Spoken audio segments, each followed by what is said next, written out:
রোজ রোজ একঘেয়ে ডিনার করতে রুটি বা ভাত খেতে যখন ইচ্ছা যায় না, তখন এরকম মুখরোচক কিছু অল্প সময়ে আর হেলদিকরভাবে বানিয়ে নিলে বাড়িতে মন্দ হয় না।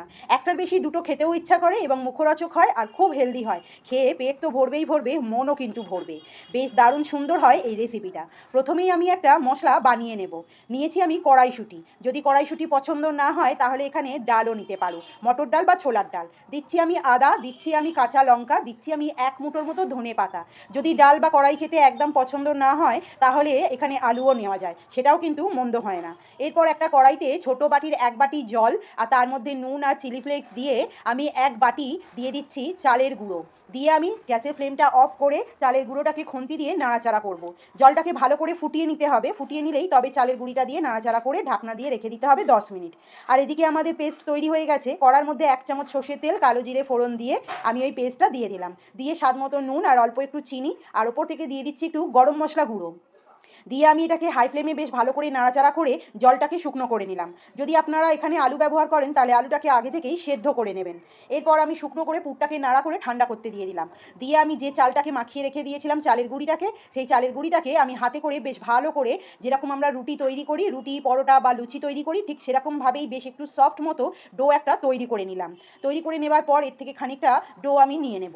নিয়ে হাতের সাহায্যে এটাকে গোল করে একটু চ্যাপটা করে বাটির আকারে করে নেব। করে নেবার পর যে পুরটা আমরা করে রেখেছিলাম সেই পুরটা দিয়ে ঠিক এইভাবে মুড়ে গোল গোল বল করে নেব।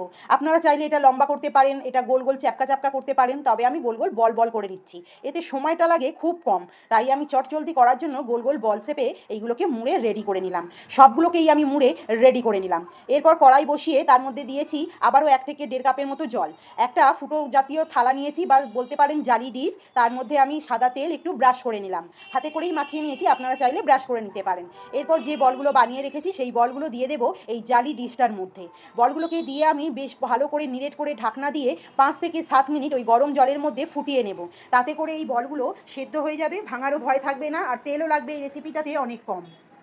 এরপর ওটা নাবিয়ে নিয়ে 2 চামচের মতো সাদা তেল আর তার মধ্যে দিলাম সাদা জিরে ফোড়ন। দিয়ে আমি দিয়ে দিচ্ছি যে বলগুলোকে আমরা সেদ্ধ করে রেখেছিলাম সেই বলগুলোকে দিয়ে বেশ ভালো করে নেব আমরা নাড়াচাড়া।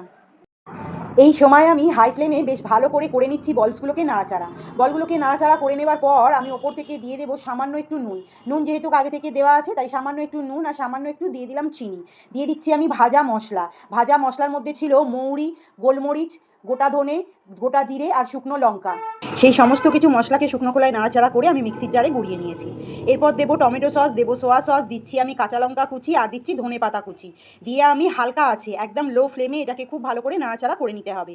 যদি এখানে ফ্লেম হাই থাকে তাহলে কিন্তু মশলাটা পুড়ে যাওয়ার চান্স থাকবে, তাই লো ফ্লেমে বেশ ভালো করে 5 থেকে 7 মিনিট নাড়াচাড়া করার পর ওপর থেকে দিয়ে দিচ্ছি একটু সাদা তিল। দেখতে সুন্দর লাগে আর খেতে ভীষণ মিষ্টি লাগে, তাই দিয়ে দিলাম ওপর থেকে একটু সাদা তিল। রেডি হয়ে গেছে আজ আমাদের ডিনার। কেমন লাগলো জানাতে কিন্তু ভুলবেন না। ভালো লাগলে একটা লাইক আর কমেন্ট করে আমার পাশে থেকো। টাটা।